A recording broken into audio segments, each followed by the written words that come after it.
It's a brand new year, a brand new era. Time for the man that is going to lead TNA into 2006. It's Sting! But he's still not here yet. Welcome back, guys, to Fog Wrestling for another TNA Wrestling Impact review. This one from the 7th of January 2006 is the first show of 2006. We were told that Sting was going to be the man to lead TNA into the fight in 2006, but he's still not here yet. The closest thing we can get to Sting is a scorpion icon that flashes up on the screen and a bunch of jobbers talking about what Sting means to them, even though they probably never met him in his life. Yep, and when they talked about him, it was rushed, like 5-second vignettes. Well, how long do you want to give Sanjay Dutt, to be honest? I know, but you can't really, not even the most over person in wrestling could put Sting over here in 5 seconds. It's hard to do it. Yeah, 1996, he took on the Hulkster for the world title and you get crossed the line. I mean, come on.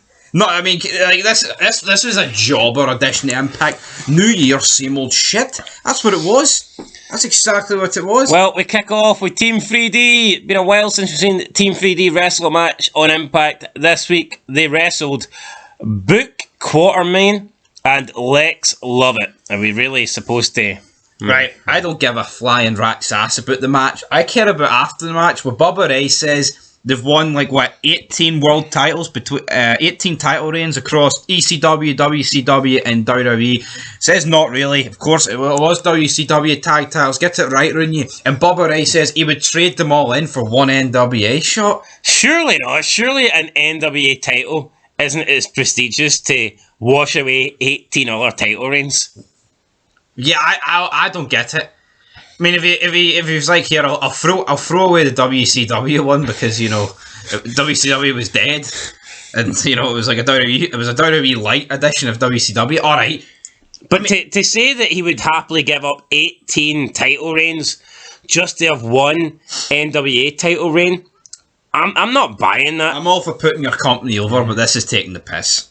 Yeah, I'm just not buying that at all. Like, when Christian says, at one point, you know, I was in the company that was up and coming, now it's the other way about, I think it's alright saying things like that, because there was elements of WWE that was stale, but to completely just throw every title under the fucking bus, like, you trying to tell me when Ric Flair debuted it, he'd throw away 16 world titles? I see all those WCW, fuck them. For a shot at the NWA, TNA, World Heavyweight Championship, I doubt it very much. But Brother Ray says this would separate them from every other tag team, including the Road Warriors.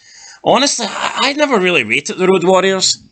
But I guess... Oh, what a rush. I guess some people have put them on a pedestal, I guess. Some people have the Road Warriors above every other tag team. Maybe they have the Road Warriors and the Dudleys neck and neck. I think the Attitude Era, they were shit. Sorry to burst their bubble. I think the best thing was the guy falling off the Titantron. Hawk. Rest in peace, by the way, Hawk. Both of them. Animal dead as well. They both did. Fuck me. In a few time, it's Shane Douglas with Jeff Jarrett. Jeff Jarrett said that since TNA was rolling out the red carpet for Sting, they will do their own tribute. Scott D'Amore comes in with a document for Jackie Gayda. He said he read it and he says it mentioned Canada a lot, which worries Scott D'Amore. Jeff Jarrett blows it off. He says women take things out of proportion, which Gail Kim's not happy about. Gail Kim wants to read the letters. Read the letters, damn it. Give me the letters.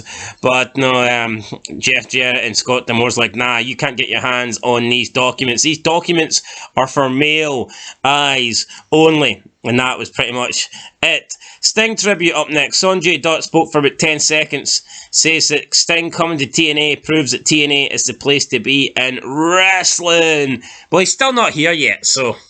Is he coming at all? Who knows? TNA is the place to show off Microsoft Paint Scorpions. TNA crossed the line. Sting is still yet to cross that line. Up next, we have a tag team match. It is Homicide and Apollo with Conan. Sooner they get this Apollo guy out the way and bring in Hernandez, the better.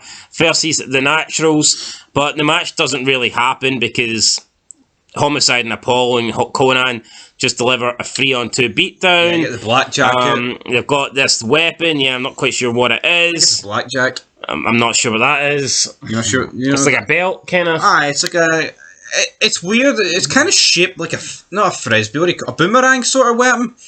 It's like a nunchuck, but a bit different. That's what you call it, though, a blackjack. Anyway, yeah, the Naturals got beat down, and the James boys made the save, and the Naturals get awarded the win via disqualification. So, yeah, the Naturals, I think they must fade out soon, because I don't really recall the Naturals in 2006.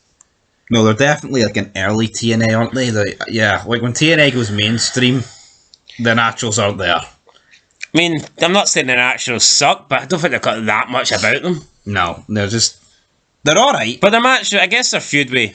Like, if you America's Most had a Wanted. 4-way tag team match, they do alright in it. Aye. But they couldn't sell a tag team match on their own. No, well, they could, but not one I'd want to watch. Anyway, backstage time. Larry Zbyszko is with Jackie Gator. Jackie tried to talk with Larry Zbyszko, but he said he didn't have any time for her. I mean, Larry Zbyszko, does he have time for anybody? The only person he's got time for is Raven. But what about me? What about Jackie? No time for Jackie. And he's no time either for Austin Aries, Alex Shelley, or Roderick Strong. They come in, complain about not being given a chance. Larry Zbyszko said they need to start winning matches and work their way up to the top. And road agent Jerry Lynn just showed up out of nowhere and says they have a match against AJ Styles, Chris Sabin, and Christopher Daniels. But Austin Aries, he was very vocal about why they're not being on the next pay-per-view. But I mean, come on, do they really deserve to be on the next pay-per-view? I think in TNA, it's very like it reminds me of AEW. This like the breaking of kayfabe. Like, oh, do we not sell enough shirts and all this shit? It's like we're killing ourselves. I actually thought it was a pretty entertaining. No, it was, but I thought it was alright. Like, to be honest with you. But you never see this in WWE. No, you don't. But I thought this was better than the average AEW promo. Like, I think wrestling at its peak is here. If you get wins and build momentum, you're going to get title shots. Not here, no matter what I do, you're not booking me, man. I mean, that's what this came across as. Like, there's a reason. Like, I mean, Samoa Joe hasn't like lost the match, and AJ Styles is the man. You're nowhere near those two levels. But maybe they can get there, who knows. Up next, we get another Sting tribute. Chris Sabin talks about Starrcade 96 when Sting defeated Hulk Hogan for the world title. What's your thoughts on Starrcade 96? You know what? No, the match was an absolute botch. There was the pinfall was a fucking disaster. It was you know what? See, as great as the build-up was for it, I mean, you've got like a year and a half worth of Did Hogan not kick out? Yeah, that's the problem. It was awful. The finish was absolutely abysmal. It was supposed to be like a fast count, but it turned out to be a slow count. There was loads of shit like that, and yeah, they could talk about how good it was, but it wasn't that good. You know what? Like we've discussed this before. WCW just doesn't have a lot of great matches. No, I mean it doesn't. It really fucking doesn't. And I think a lot of that stems down to like you always talk about WCW as old people. I mean, if you look at the main event scene, where are you getting a good match from? Like a great match? You're just not. I would argue that if you combined WCW with WWE and from like, I don't know, let's say 94, I think if you combined them and picked the top 10 matches every single year from both companies combined, I'd say the top 10 more or less every single year would consist mainly of WWE, WWF matches. Yeah, I agree with that. Absolutely, I agree with that. And I think that's a problem. You know why? Because WCW... Can you name one year where WCW had a better match than WWE?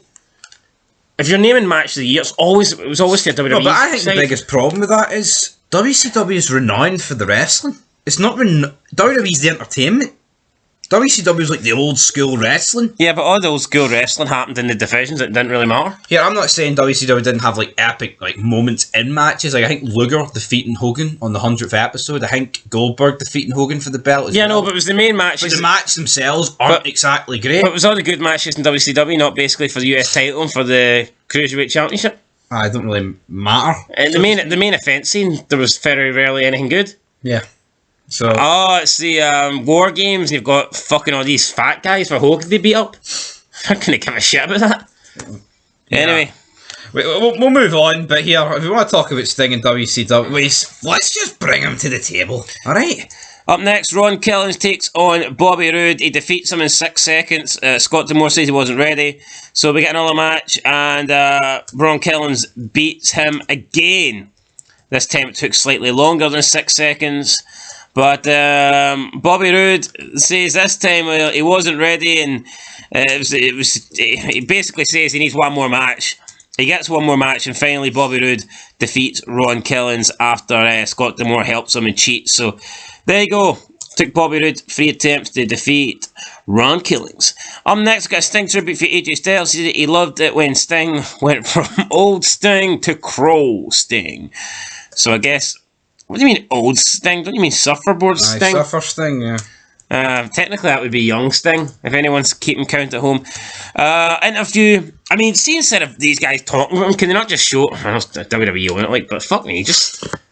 Wait, was Sting never in the NWA? I think he was in like 2000. I remember him and Hogan. No, 2003, 4 were they not in this shit? Yeah, so why not show that?